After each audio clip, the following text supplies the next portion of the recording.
Сәлеметсіздер ме, құрметті білім алушылар. Математикалық анализ 1 курсындағы екінші тақырыпқа келдік. Теңсіздіктер тақырып. Біздерге мынадай модульге байланысты теңсіздік берілген. Енді біздер не білеміз? Модуль деп отқанымыз, модуль x деп отқанымыз, ол теріс емес шама. Ол келесі теңсіздіктерге ол келесіге анықталады.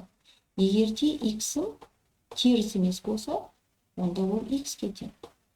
Ал егерде x-тің өзі теріс болса, онда ол минус x-ке тең. Осы жерде шатастырмаймыз. Мына жердегі x ол теріс емес, мына жердегі минус x ол біздерде оң шама болады. Себебі x-тің өзі теріс. Енді мынадай теңсіздіктерді шешкенде бұл өте оңай. Біздер не істейміз? Абсолют шама қасиеттерін пайдаланып, бұл сонда x минус 2 модуль бойынша минус 3-тен артық, 3-тен кіші болды. Енді ортасында тек x қалатындай амал жасайық, яғни барлық мүшелеріне 2-ні қосып шығайық. Онда мынау x болды, минус 3-ке 2-ні қоссам, минус 1 болды, 3-ке 2-ні қоссам, ол 5 болды. Яғни осы жерден біздер сызбада да көрсетуімізге болады.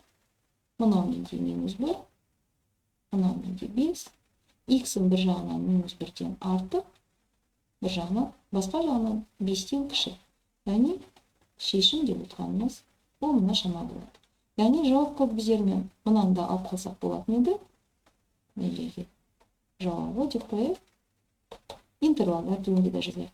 X-ім тиісті минус 1-тен 5-ке дейінгі интервалға. Бұл теңсіздік өте оңай, оны сіздер мектептен де білесіздер. Мына теңсіздікке келеді. Енді бұл теңсіздікке келетін болсақ, бұл бізде не болайын деп тұр?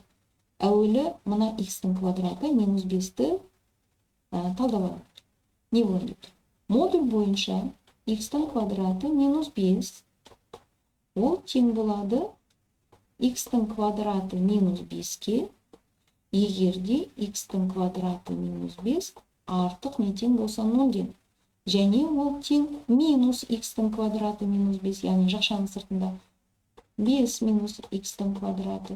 Егерде x-тің квадраты минус 5-ім 0-ден кіші болса, яғни бұлай болайын деп тұр. Мен x-тің квадраты минус 5 деп отқаным, ол тармақтары жоғары қараған. Оның графигі тармақтары жоғары қараған парабола болады. Ол OX осымен түбір астында 5 және минус түбір астында 5 нүктелерінде қиылысады. Яғни байқап отырсаңыздар, мына аралықта ол бізде x квадрат минус 5 0-ден кіші болып тұр. Минус түбір астында 5-ке дейін және түбір астында 5-тен кейін ол бізде x квадрат минус 5 0-ден артық болып тұр. Яғни бұл теңсіздік келесіге көшеді. Бірінші.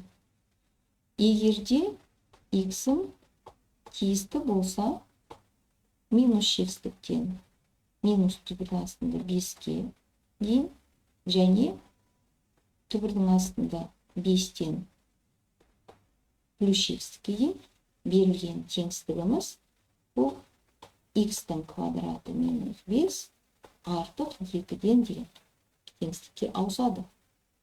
Себебі модуль ол плюс болып тұр. Ал осы жерден не болады? X квадрат минус 7 артық 0-ден болды. Мен бұған сәйкес суреттің бұлай салып қойын.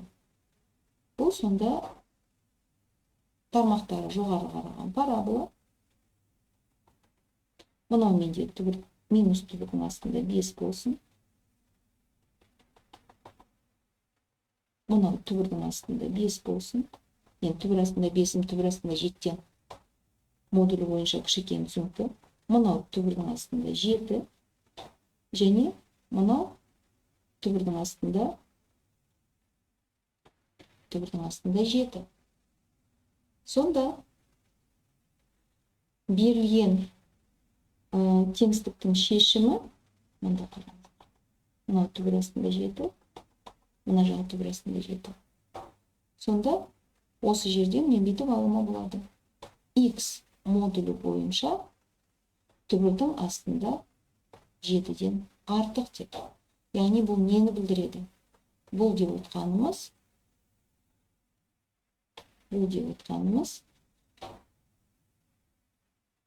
x-ім кіші минус түбір астында 7-де, бірақ артық түбірдің астында 7-ден дегенді білдіреді.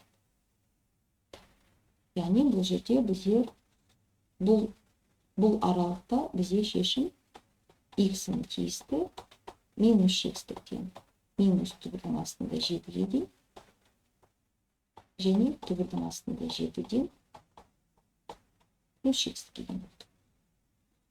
Әрі қарай енді біздер келесі аралықта қарастырайық.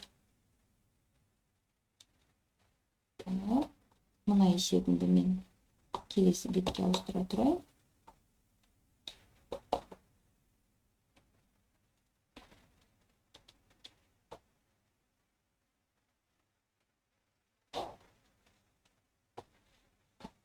Екінші адай, егерде x-ім тиісті болса, минус түбірдің астында 5-тен түбірдің астында 5-ке дейін.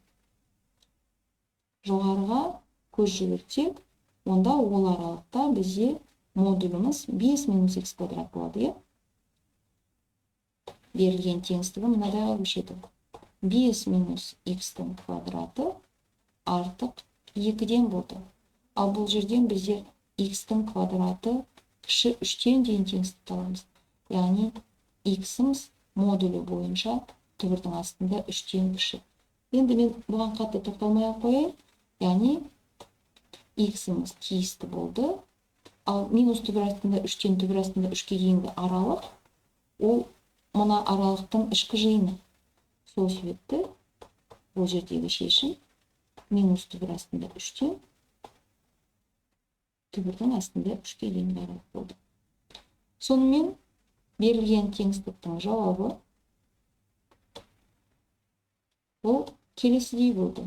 X тиісті.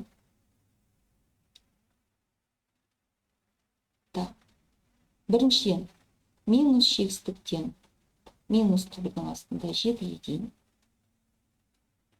Әрі қарай, минус түбірдің астында 3-тен түбірдің астында 3-ке дейін. Яғни біздер бірінші жағдайдағы және екінші жағдайдағы шешімдердің бірігуін алып тұрмыз. Және түбірдің астында 7-ден плюс x-тікке дейін. Осы аралықта кез келген x-тер үшін бізде x квадрат минус 5-тің модулі 2-ден артық болады екен.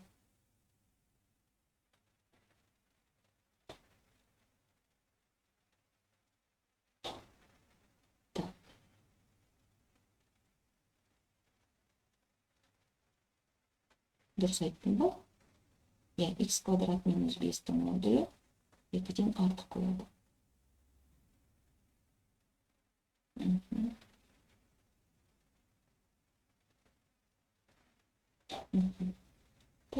Осындай шешім тауып қойдық. Келесі теңістігім ол мынадай теңістік. Бұндай теңістіктерді шешкенде біздер келесі схеманы пайдаланамыз. Әуелі мына модульдердің нөлдерін табамыз. Яғни x қосылған 4-ті нөлге теңестіріп шешімін табамыз. X минус 4-ті нөлге теңестіріп бұл теңдеудің шешімін тауып аламын. Сосын келесідей схема болады. Нәтиже жазып қояйық.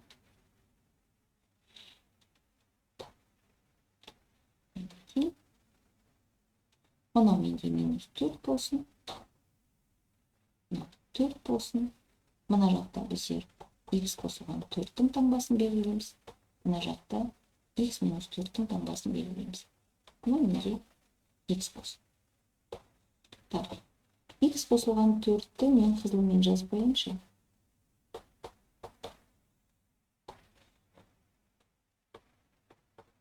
X қосылған 4. Бұл сызықтық функция, x-тің коэффициенті 0-ден артық, демек бұл өспелі функция. Яғни ол өзі 0 болғанша теріс болады, одан кейін оң мәндер қабылдайды. Тура сол сияқты x минус 4 алсақ, бұл да өспелі, бірақ ол өзі 0-ге теңескенше теріс мәндер қабылдайды, одан кейін оң мәндер қабылдайды. Яғни бізде үш аралық пайда болды. Біріншісі, x-ім кіші болғанда минус 4-тен. Екіншісі, x-ім артық не тең болғанда минус 4-тен, кіші болғанда 4-тен. Және үшіншісі, ол x-ім артық не тең болғанда 4-тен. Теңсіздігімізге көз жүгіртейік. Мына модульдердің қосындысы кіші не тең 10-нан. Яғни x плюс 4-тің модулі минусымен алынады. Сонда минус x плюс 4. X минус 4-тің модулі минуспен алынады. Сонда ана плюсы минусқа ауысады. X минус 4 кіші не тең 10 болып біздің теңсіздігіміз түрленді. Екінші аралықта енді мынаны плюс таңбасымен аламын. Ал екіншісі минус таңбасымен аламын. Мына жердегі таңбаларға қараңыздар. Бұл кіші не тең 10. Және үшінші аралықта екеуі де плюс болып кетті, яғни біздер жай ғана жақшаларын түсіріп кетеміз. Кіші не тең 10. Сонда бізде шығатыны мынау x-ім кіші болғанда минус 4-тен, мына жерде не шығайын деп тұр? Минус 4 қосу 4 ол 0, минус 2x кіші не тең 10-нан, x-ім артық не тең минус 5-тен. Яғни біздер шешімді мына аралықта іздеп отыр едік. X-ім кіші болғанда минус 4-тен, біздің шешіміміз x-ім артық не тең минус 5-тен болды. Сонда x-ім тиісті x-ім тиісті минус 5-тен және минус 5 ол қабылдайды, я? Минус 5-тен минус 4-ке дейін. Бұл шешімнің бір бөлігі болып шықты. Енді мынаған көшейік. Егерде x-ім өзгергенде минус 4-тен 4-ке дейін. Не тауып тұрмыз? 8 кіші немесе тең 10-нан. Бұл дұрыс теңсіздік, сол себептен бұл аралықта, мына аралықтың барлық x-тері осы теңсіздікке қанағаттандырады. Берілген теңсіздікке қанағаттандырады. Осындай болып шықты. Енді мына аралықта x-ім артық не тең болғанда 4-тен, байқап отырсаңыздар 4 пен минус 4 жойылды, 2x кіші не тең 10-нан. Яғни x-ім кіші не тең 5-тен. Мына екеуін біріктіріп жазсақ, онда x-ім тиісті 4-тен бастап 5-ке дейін. Ал жалпы шешім мына аралықтардың бірігуі болады. Бұлардың бірігуі